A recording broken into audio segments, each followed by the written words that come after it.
But can you also talk about how we can have sort of underlying infections of that? Because that's actually something that Susie had, wasn't full blown malaria, but she had some of the pairs for it.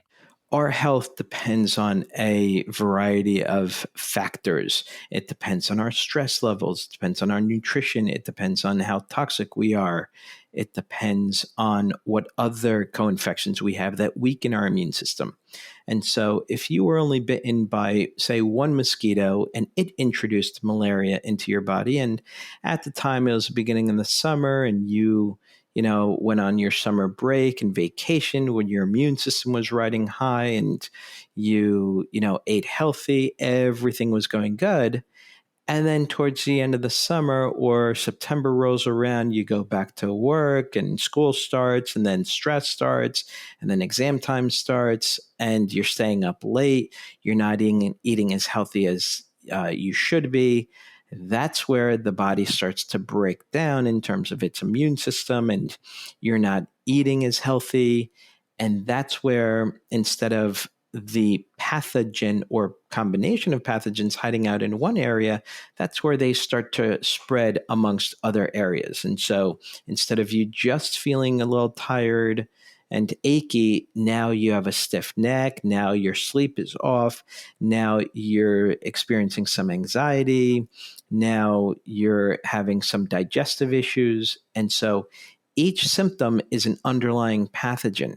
And so the more magnets that I detect and determine that need to be placed on your body refers to the number of pathogens or how this particular pathogen has spread throughout your body, because what was once stable in terms of pH wise, it had an alkaline pH in your body. Well, now it has become unstable and now it's a very acidic pH, and it's allowing for the growth of different pathogens.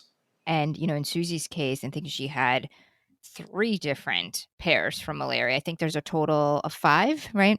Actually, there's a total of 10 now. Oh, wow. Okay. After the Africa studies, yes, there's a total of 10, but on average, it can be about 5 or 6. And so the longer you've been dealing with the issues, the more compromised your immune system is, the more these pathogens are going to venture off into other areas of the body and continue to affect you there.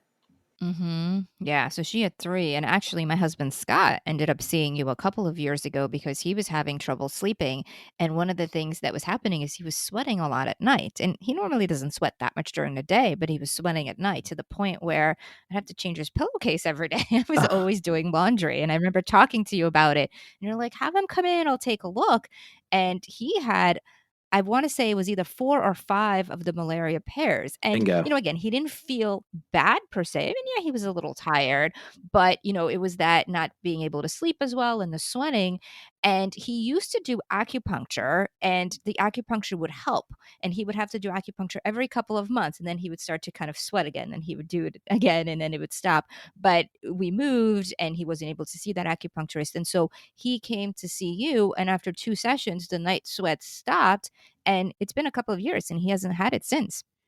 I forgot about that example, but thank you very much for bringing it up. Yes, we got rid of those underlying infections and were able to stimulate his immune system to the point where his body took care of it. And that was the end of that. Yeah. Right, exactly. It's just, I have so many different examples, and obviously, of course, Susie, who had so many different pairs for various infections, and, between everything that we did plus the magnets, she was feeling so much better.